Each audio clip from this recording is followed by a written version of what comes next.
Hi guys, welcome back to an episode of DB Car himself, and today's episode I'll be reviewing the GetGo PoleStar 2. So let's dive straight to this video right now. Alright then, so yeah, here's the review of the GetGo PoleStar 2 itself. So basically on the outside, right, there isn't really any obvious damage signals other than it being wet from the rain itself, which I am right now. So yeah, other than that, no obvious damage itself. So yeah, let me just show you guys the trunk space for the PoleStar. So yeah, basically this is the trunk space for the PoleStar 2 itself. Basically it's got quite a big trunk space for this car itself. I would say probably you could put two medium-sized suitcases right inside here, and that's probably it. Then also there's also 12-volt socket outlet right here itself, some netting, and also technically you could hook your stuff to the back right there itself, or on top there itself.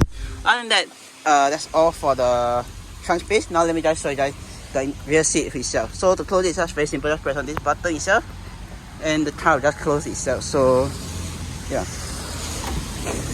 very cool itself. Alright then, so right now I'm in the rear seat of the PoleStar 2 itself. So basically this is how the rear look like itself. This is how the rear look like in this car itself. Sorry about that. Right, what do you get basically? Well, you got some storage pocket right here to put your stuff. This net thing right here, same for the other side as well.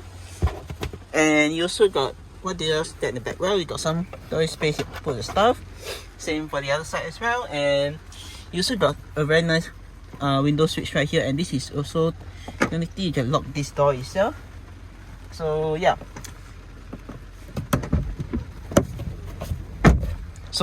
technically you can lock your own door itself in this car itself, which is quite cool. But other than that, you get some grab handle right here, grab hold. You also get this light itself, which will turn off. Yeah, just by pressing it. So yeah. What else do you get? Well, you get rear AC in this car itself, but for this rear AC itself, I would say it's a bit complicated to use because everything is powered to the front of the car through the infotainment screen, which I'll show you guys in a moment time. But other than that, you got a knob right here to adjust the airflow itself.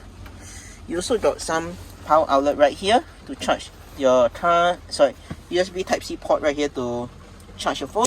You also got rear and front defrost, and that's probably it itself. Oh yeah, let me just show you guys. I think there's an armrest also. Yep, there is an armrest. Sorry about that. But yeah, there's an armrest to put your drinks right here if you do not want to put it aside, or you could rest your arm on and just chillax at the back of the PoleStar 2 itself. So yeah. Alright then. Before I show you guys the third row seating for this car itself, let me just show you guys some other features which this car has. Which this car also has ISO fix point for you guys to put your baby seat in if you want to. You also got a very nice panoramic sunroof. So yeah, if it's not raining, then you probably could see out what's above you itself. And also, if this is also tinted, so I think on hot day itself it won't get too hot at all itself. So yeah, other than that, that's probably it for the rear itself. Now let me just show you the front of the car itself. So yeah, let's go. And yeah, this is how the front of the car look like itself. So other than that, let's just dive straight into it right now. Alright then, now let me just show you guys the driver's seat of the PoleStar 2 itself. So basically this is how the interior look like for the PoleStar 2 for the vehicle itself. So basically, let me just show you guys some storage space for this car itself. Unfortunately, as you guys can see, there's some footprint on the car itself, which I think the previous user might have his leg might have hit it, so it's a bit dirty so yeah. But other than that, storage space, what do you got? Well, you got a decent amount of storage space right here, and you could probably put some stuff at the top. But other than that, overall still a decent size of storage space right here itself. So yeah. Alright then, now let's move on to the next part, which is not the infotainment screen itself, which I'll show you guys later on, but it's the gear selector and this part right here itself. So yeah, basically you got a wireless charging pad right here to charge your phone. You also got two USB Type-C port right here itself. So yeah, basically you could charge your phone right here, which is quite good. Next up, you got this wireless charger right here, which I'm charging my phone at the moment, if you guys can see right there. So yeah, what they have else next? So you got front and rear defrost right here. You got your knob set to adjust the volume. So basically I just see the volume itself, and you got play and pause. So basically you can play whatever audio you have on the car itself. So yeah.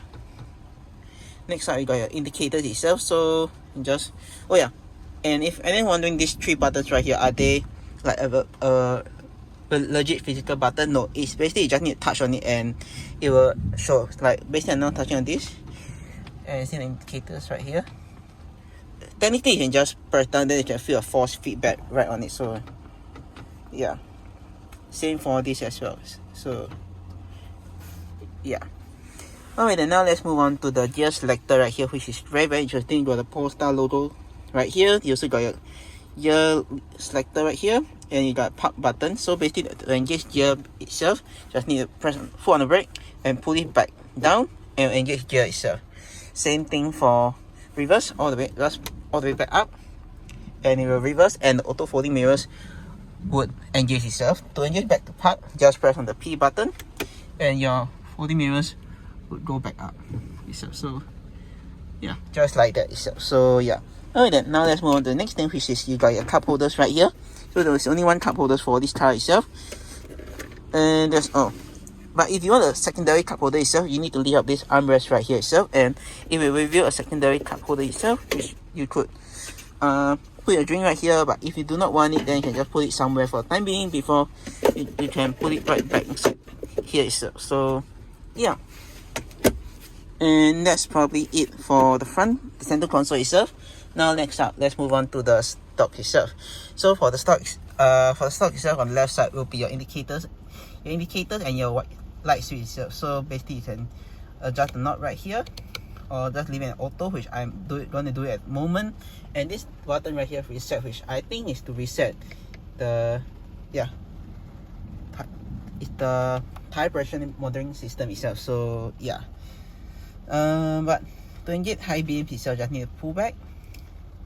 Sorry, to flash is to pull back. To enable it is to just pull forward itself. So yeah.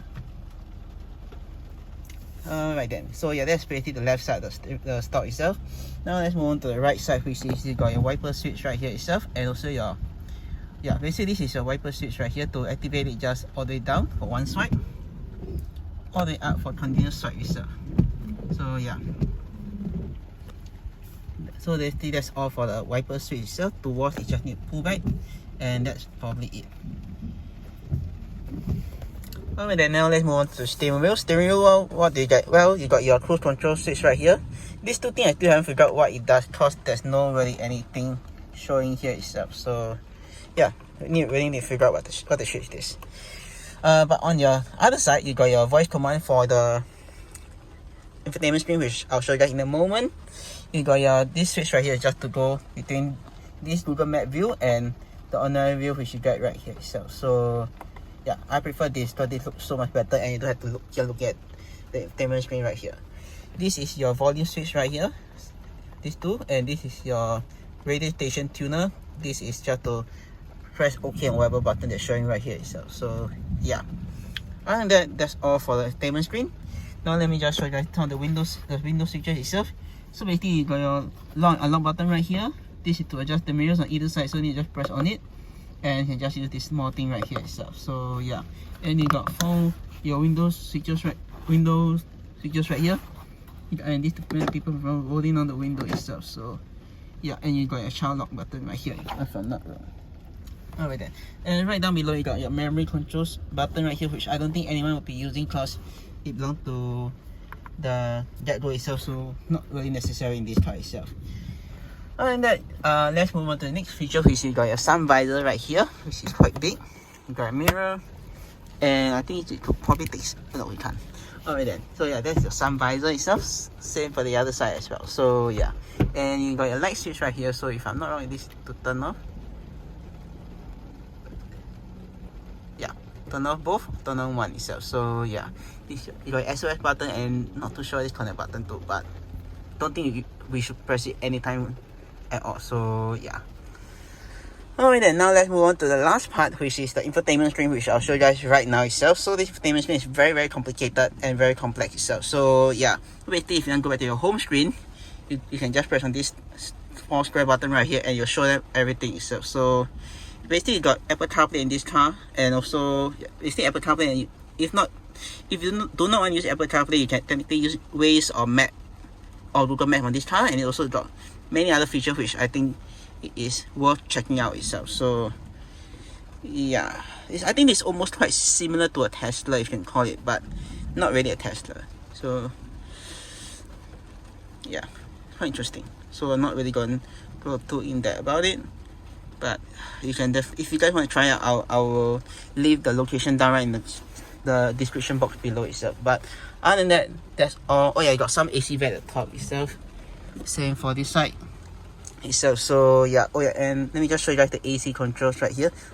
Oh sorry, let me just show you guys this. So this itself, so basically this is basically the nerve of the car itself, where you can control how the steering feel, the 1-foot pedal driving, which is the regen feature on this car, and the creep mode, which is when you lift a foot off the brake, car will creep slowly itself. So yeah, and also like all the lane keeping assist, the charge range, like how the charge limit for the car itself, and many other features itself. So yeah, other than that, yeah, there's not really much to show you guys itself. Now let me just show you guys my overall thought and summary for this car itself. Alright then, I almost forgot to show you guys one more thing, which is you also technically can open the trunk from the driver's side itself. So by pressing this button itself, the trunk will open, and you could access the trunk if, let's say, the driver do not want to get out itself. And also one more thing I forgot, I want to talk about it is there's also auto brake hold for this car itself. So to engage it is very simple itself. Just need to foot on the brake, press very firmly, and the car will engage auto brake hold for you guys itself. So yeah, other than that, I think that's probably it for this. Oh yeah, for this review itself. Let me just show you guys one or two more things before I end off this video itself. So yeah, basically if you guys want to adjust the steering wheel or the seat itself for this car itself, you can do so by adjusting this lever right at the bottom. If you guys can see this lever right here, you can just press it, pull it out if I'm not wrong. Yeah, that goes just right down there, and you could basically adjust the steering wheel itself. To lock it back in, it's just the other way around, which is a bit hard at the moment. I think a bit stiff, so got to do with some strength itself. So yeah, last but not least, the seat for this PoleStar is basically electronic adjusted seat itself. So you could adjust the seat by adjusting back, forward, up, down, and you got lumbar support itself. So yeah, other than that, that's all for the car itself. Now let me guys show you guys my thought and summary for this car.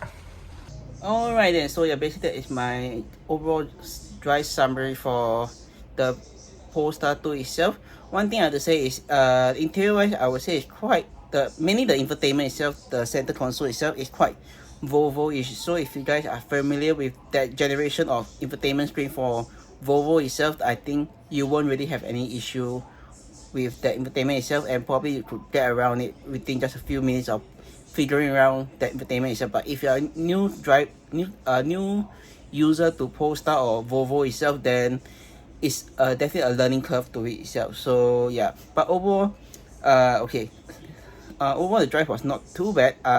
The car, when I picked up, it was not on any regen at all. So the first few miles when I was driving, I noticed the car was maintaining its speed for a few seconds before it's slowly starting to lose its speed. But once I turn on the regen function itself, basically if you guys did see the infotainment which I showed you guys just now in the previous clip itself, basically for the 1-foot pedal driving, there's off, low, and standard itself. So for standard itself, it's basically the highest regen function for the car itself. For standard, if I were to say its comparison is quite similar to the Hyundai regen function, where it is at level 3, the highest one before the pedal driving itself. For low, I feel that it isn't really any. There is definitely, you can definitely feel the regen function in low for the PoleStar itself, but it's not really that strong compared to standard itself. So if you guys really want the maximum regen itself, go for standard. But if you just want low regen to no regen, or probably you could go with you can either turn off the 1-foot driving or set it for low itself. And also for the car itself, there's also you can also technically adjust the steering feel of the car itself. When I picked it, it was in firm, but overall time I did test out the other function, which is soft, standard, and firm itself. But overall, I think I more prefer the soft setting itself because the steering wheel will feel very light and very easy to maneuver, and yeah, basically easy to maneuver in tight area itself. There's also a sports mode in this car, which is the turn off traction control. For that, unfortunately, I can't really test out at all because it was raining, and yeah, I'm just unable to test out that feature itself. So maybe hopefully one day I will be able to try out that feature itself. But for today's video wise, trunk space and rear passenger comfort, I would say is not too bad. But I think one thing I really like about the Polestar is this rear space. Rear space is just simply stunning because if you were to see at the back of the car itself, you can definitely see the very nice panoramic sunroof that the Ioniq 5 doesn't have at all. So yeah, I'm not too sure whether let's say if you were to buy the Ioniq 5 for your personal use, whether there's different trim level that you could choose from, because I see in different market for Ioniq 5 itself there's different trim level you could choose. And I think one option was I saw there was a solar roof, but for the Ioniq 5 that GetGo have, it doesn't have solar roof at all. I think it's just a standard roof. But if the Ioniq 5 has a panoramic sunroof, then whoa, I think it will be a very, very tough comparison between that and the Ioniq 5. But since it doesn't have it, I think my favorite so far would be if I were to sit in the rear of a luxury or premium EV itself, I would have to say the Polestar 2, because just sitting at the back, the rear is very nice. Then you got a very small Easter egg, which is the Polestar logo right at the front center of the panoramic sunroof itself. So yeah, and also it's tinted, so it doesn't get hot in the day or during the summer season, like around June period itself. So yeah, overall I think it's been amazing driving the Polestar 2 itself. Hopefully one day I'll be able to test out the car even more when it's not raining itself. But I think that's all I have to say for this video itself. If you guys enjoy the video, do click on the subscribe button down right below to see more videos like this, or click subscribe and click to see my 2 other videos. And with that, I'll see you guys in the next video. Peace.